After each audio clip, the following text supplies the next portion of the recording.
नमस्कार मंडळी. स्वामी ज्योतिषमध्ये मी सौ जयश्री रत्नदीप पत्रे स्वामी तुमचं मनपूर्वक स्वागत करते. तर मंडळी, आपण आजच्या व्हिडिओत पितृऋण का फेडावे, पितृऋण कसे फेडावे, त्यासाठी पितृपक्षाचाच काळ का महत्वाचा आहे, जाणून घेऊया संपूर्ण माहिती. भाद्रपद महिन्यातील कृष्ण पक्ष म्हणजेच पितृपक्षात शुभ कार्य निषेध आहेत.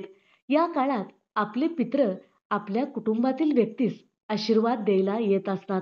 त्यामुळे आपल्या पूर्वजांचे स्मरण करून त्यांच्या तिथीस त्यांचे श्राद्ध करणे हे आज मितीला हयात असलेल्या कुटुंबातील लोकांचे परम कर्तव्य आहे. तर मंडळी, श्राद्ध करायलाच हवे का? तर हो, आपण आपल्या पितरांचे श्राद्ध पितृपक्षात अवश्य केलं पाहिजे. आपण कितीही मॉडर्न असलात तरी सुद्धा आपण आपल्या पितरांचे श्राद्ध पितृपक्षात अवश्य केलं पाहिजे. आजकालची मॉडर्न पिढी असं म्हणते, आम्ही हे काही मानत नाही, आम्ही त्यांच्या नावाने एखाद्या संस्थानाला दान करतो किंवा एखाद्या जागी भोजन घालतो. या गोष्टी आजकाल सर्रास ऐकायला मिळत आहेत. तर मंडळी, आपण वडिलोपार्जित संपत्ती उपभोगतो, त्यांच्या संपत्तीचा आपण आनंद घेतो. तर पितरांसाठी पितृपक्षात त्यांचे श्राद्ध अवश्य केले पाहिजे. यामुळे आपले पितृ प्रसन्न राहतात व आपल्या घरात सुख समृद्धी कायम राहते. तर मंडळी, देवी देवता समान पितरांचा आशीर्वाद सुद्धा आपल्यासाठी खूप महत्वाचा असतो. जर पितृ रुष्ट होत असतील तर घरात कुठलीही गोष्ट शुभ घडत नाही. घरामध्ये सतत अडचणी राहतात. घरामध्ये सतत कोणी ना कोणी बिमार राहतं. पैशाच्या अडचणी तर सततच राहत असतात. तर अशा गोष्टी घडत असतील तर आपण पितृपक्षात पितरांचे श्राद्ध अवश्य केले पाहिजे. तर मंडळी, आपण ज्यांच्या अंगाखांद्यावर खेळलो, त्यांनी त्यांचे संपूर्ण आयुष्य आपल्याला उभे करण्यासाठी वेचले. त्यांची आठवण म्हणजेच ज्या दिवशी ते गेले त्या तिथीस श्राद्ध कर्म करणे हे आपले आद्य कर्तव्य आहे. आपण वडिलोपार्जित संपत्तीचा उपभोग घेतो. आपल्या पूर्वजांचे म्हणजेच आपण आपल्या कुळाचं नाव लावतो. आपल्याला वारसा हक्काने मिळालेल्या, मग ती भूमी असो, वाहन असो, संपत्ती असो, जमीन असो, जुमला असो, धन असो, पैसा असो, दागदागिने असो, काहीही असो, त्यांच्या हक्काने किंवा नाव का असेना, यापैकी कोणतीही गोष्ट आपल्या पितरांनी आपणास दिलेली नसेल, निदान आपणास नाव तरी दिलेलं आहे, त्या अर्थी त्यांचे ऋण फेडण्यासाठी पितृपक्षात त्यांचे श्राद्ध केलेच पाहिजे. तर मंडळी, ज्या व्यक्ती गेलेल्या आहेत त्यांच्यासोबत आपले मतभेद होते तरी सुद्धा मनोभावे पितृपक्षात पितरांना श्राद्ध करावे.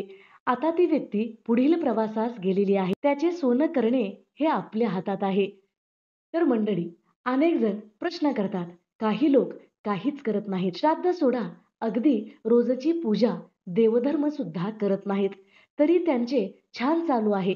हे कसे? त्याचे कारण त्यांच्या पूर्वजांनी आणि त्यांनी स्वतः अनेक जन्मात जे काही चांगले कर्म केले आहेत त्यांची फळं ते आज उपभोगत आहेत. पण आज ना उद्या तो संचय संपणार आहे. मग पुढे काय? तो संपला, पुण्य संचय संपला की ह्या जन्माची चांगली वाईट फळं त्यांना पुढील जन्मी भोगावी लागतात. कदाचित या जन्मात नाही, पण पुढील जन्मात का होईना त्याला त्याची फळं भोगावी लागतात. तर मंडळी, भारतात सर्व प्रकारचे सण आणि धार्मिक विधी करण्याची परंपरा आहे. आपल्या पूर्वजांच्या आत्म्याला शांती मिळावी म्हणून पितरांचे स्मरण केले जाते. यासाठी दरवर्षी गणेश उत्सवानंतर येणाऱ्या भाद्रपदातील पितृपक्षाला अधिक महत्त्व आहे. यंदा 18 सप्टेंबरपासून पितृपक्ष सुरू होणार आहे, तर तो 2 ऑक्टोबरपर्यंत असणार आहे. या वेळेत करा पितरांना तर्पण आणि अर्पण. सूर्याला जल अर्पण केल्याने आणि तर्पण केल्याने हा श्राद्ध विधी पितरापर्यंत लवकर पोहोचतो, असा गरुड पुराणामध्ये उल्लेख आहे. यासाठी कुतुब काळ, रोहिण काळ आणि अपराह्य काळ असे 3 कालखंड आहेत. भाद्रपद महिन्यातील कृष्ण पक्षातील प्रतिपदेपासून येणारी अमावस्या तिथीला पितरांची तिथी समजली जाते. हा काळ आपल्या पितरांना स्मरण करण्याचा काळ असतो. पितरांच्या आत्म्याला शांतीसाठी तर्पण, श्राद्ध, पिंडदान आणि इतर धार्मिक विधी केले जातात.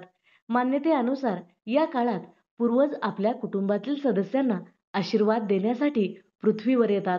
पितृपक्षात दान आणि तर्पण करावे. यामुळे कालसर्प पितृदोषापासून आपणास मुक्ती मिळते. पितृपक्षाच्या काळात जर आपले पितृ यमलोकातून आपल्या कुटुंबियाच्या घरी वास्तव्य करण्यासाठी येतात अशी मान्यता आहे. यातील एक दिवस श्राद्ध केले असता आपले पितृ वर्षभर तृप्त राहतात. पितृपक्षात आपल्या सर्व पितरांसाठी श्राद्ध घातल्याने त्यांच्या वासना, इच्छा तृप्त होतात आणि त्यांना गती मिळते. ते वैकुंठाला प्रस्थान करतात. तर मंडळी, पूर्वज प्रसन्न असल्यास सुख समृद्धी आणि संततीसाठी शुभ आशीर्वाद प्राप्त होतात. पितृपक्षात पितरांच्या शांतीसाठी श्राद्ध करण्याची परंपरा आहे. धार्मिक दृष्टिकोनातून दरवर्षी पितृपक्ष भाद्रपद महिन्याच्या शुक्ल पक्षाच्या पौर्णिमेपासून सुरू होतो, जो भाद्रपद महिन्याच्या कृष्ण पक्षाच्या अमावस्येपर्यंत असतो. पितृपक्षाच्या संपूर्ण पंधरवाड्यामध्ये पितरांचे पूर्ण भक्तिभावाने व श्रद्धेने स्मरण करून त्यांचे श्राद्ध व पिंडदान केले जाते. पितरांना प्रसन्न ठेवणे महत्त्वाचे मानले जाते. पूर्वज प्रसन्न असल्यास घरामध्ये सुख समृद्धी आणि संततीसाठी शुभ आशीर्वाद प्राप्त होतो. या उलट जर घरातील पितृ असंतुष्ट असतील तर घरामध्ये कुठलीही गोष्ट बरकत येत नाही. घरामध्ये पैसा टिकत नाही. घरातील लोकांची प्रगती होत नाही. शिक्षण खूप झालं आहे पण नोकरी लागत नाही. घरामध्ये प्रगतीचा मार्ग बंद होतो. घरात पैसा येत नाही, पैसा टिकत नाही, पैसा बरकत येत नाही. पैशासंबंधी सतत अडचणी सुरू होतात. मानसिक समाधान मिळत नाही. मानसिक दृष्ट्या घरातील लोक असंतुष्ट राहतात. घरातील लोकांची प्रगती थांबत असते. त्याचबरोबर घरातील मुलांचं लग्न ठरत नाही. जर लग्न ठरलेलं असेल तर वैवाहिक जीवन सुखी होत नाही. जर अशा प्रकारचा दोष आपल्या घरातही असेल तर आपणास 100% पितृदोष आहे. जर व्हिडिओ आवडलेला असेल तर नक्की लाईक करा, शेअर करा, सबस्क्राईब करा, बाजूच्या घंटीला ऑल करा. त्यामुळेच मी टाकलेले प्रत्येक व्हिडिओ तुम्हाला पाहता येतील. धन्यवाद. हर हर महादेव.